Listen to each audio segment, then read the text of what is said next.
In this video, we're going to talk about functions, specifically function parameters and function return values, or what the book calls fruitful functions. I have a piece of code here to take a look at. We have our main part of our program, the part of the program that actually is running. First, it prints this will calculate a plus b times c. It asks the user for 3 numbers and stores them in corresponding variables. Note that it has to cast them to an int in order to do math on them. And then it calls this function here result with calculate, and then it prints the result. So this is what I want to get into: calculate, calc, and its corresponding function up here. So what is calc? Well, we can see if we look at the function definition at the top that calc takes 1, 2, 3 parameters, num1, num2, num3. There's nothing in Python right now that's forcing these to actually be numbers, but we can assume they're going to be numbers. There is a way to force it to be numbers, but that's really not part of this chapter. And so once we are given these 3 numbers, we can utilize them in this function. So you can see that we have on line 3, we have res, which stands for result, equals num1 plus num2 times num3, and then result is returned. The flow of this function starts in this main part on line, so the flow of this function here starts on line 17. So we call calc, that will allow calc to run. Calc needs 3 pieces of information to run, and so 3 pieces of information have to be put inside these parentheses for calc. These are input parameters. It doesn't matter where we get these from. I could just type 3 numbers in here, and the problem, the code would still work. It wouldn't calculate, any possible answer because it would ignore the user's input. But we could put any values in there.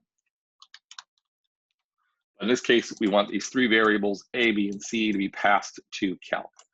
These 3 variables, their values are copied. So we get a copy of whatever A is, we get a copy of whatever B is, we get a copy of whatever C is, and they get assigned to the corresponding spots in this calc function. So num1, A gets num1, num2 becomes B, num3 becomes the value of C.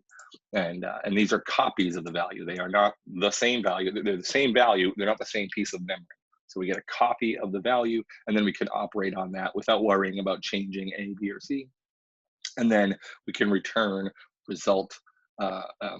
Returning then takes this calc ABC and basically deletes it and replaces it with whatever our result is. So whatever we returned from that function gets put in this spot, and then that gets assigned, in this case, to the variable result.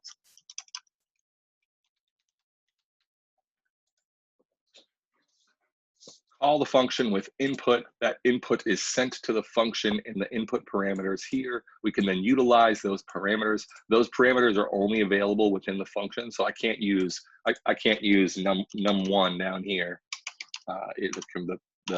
This part of the code doesn't know anything about that. So num1, num2, num3 get assigned values. We calculate the answer, and then we return the result, which takes it out of this function and returns it back to where the call was.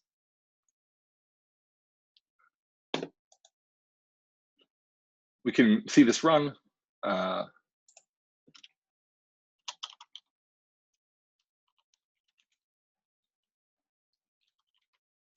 And you can see it says this will calculate A plus B times C, enter a value for A. I'm going to say 2, 3, 4, and we get 14, which is correct. 3 times 4 is 12, plus 2 more is 14.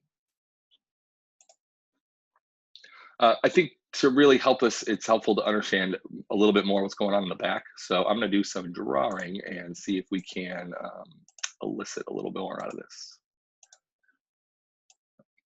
Everything that is not in a function, so everything that's in this kind of main area, we have a name for this. This is called the global frame. And the global frame stores anything we just write kind of loose in our code. So if it's not inside a function, it's in the global frame. So every time we create a variable in this area, we create a little spot in memory inside the global frame to store whatever it is that was passed from the user. So in this global frame right now, there's 4 variables, A, B, C, and also result.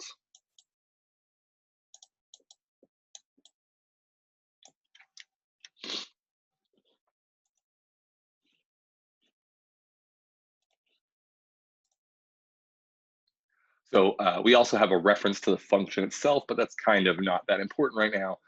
We will have this input, this user inputs stored in these variables, A, B, C, and then when we finish our calc, we'll get result. So let's take a look what's going on here. We prompt the user for a number, they give us a 3, we put it in A. We prompt the user for a number, they give us a 2, we put it in B. We prompt the user for a number, and they give us a 4, we put it in C. We want to store something in result, but in order to do that, we first have to resolve this function call. Whenever we call a function, we create a new frame, and it's named for the function. So this would be the calc frame. And our calc frame is going to contain any data we need for this function to run. So it has num1, it has num2, it has num3, it even has the results. And these values are copied over. So whatever the value for A is, 3, it's going to get assigned to num1. Whatever the value for B is, it's going to get assigned to num2. Whatever the value for C is, going to get assigned to num3.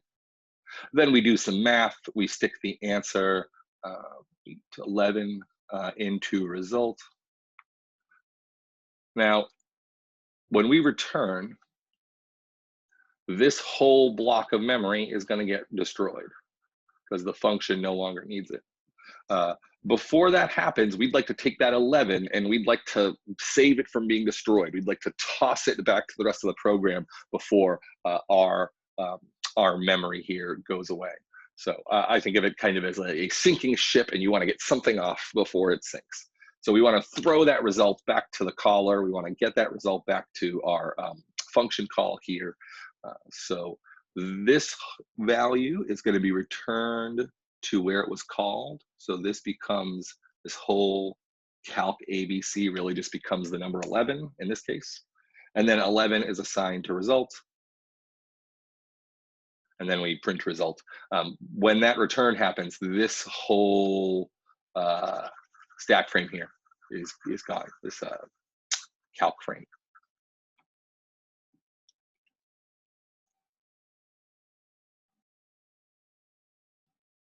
So data can be sent to a function by passing information to it. It can be sent out of a function by returning a value.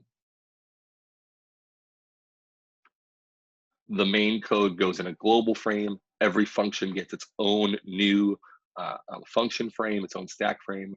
I think a really nice way to see this too, actually, is there's a website that will visualize all this for you, and I think it's actually pretty helpful. And that is called Python Tutor. If I can get my Firefox to load.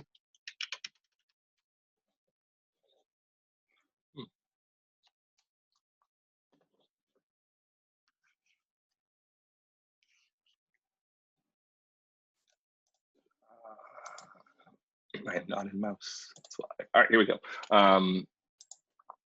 Python Tutor, this website, pythontutor.com, allows you to take code. I'm just going to copy and paste the code we have from our program. And it has this opportunity to visualize execution. And this will actually step through the program, and it will create these memory pictures that I was just drawing. It's got a place for input up here, for output up at the top. It's got a place for input that'll show up down at the bottom. And we can just hit this next button to step through, make this a little bit smaller so we can get more of it on screen. So if we hit next, we'll see the first thing that happens is we have a global frame that's created. Our calc function is added to that global frame. This calc function it's going to have its own frame when it's run. This is just a reference, so we can use that calc.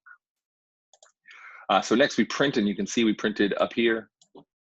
So now we ask for an A, and it's going to prompt me to enter in a number down here at the bottom.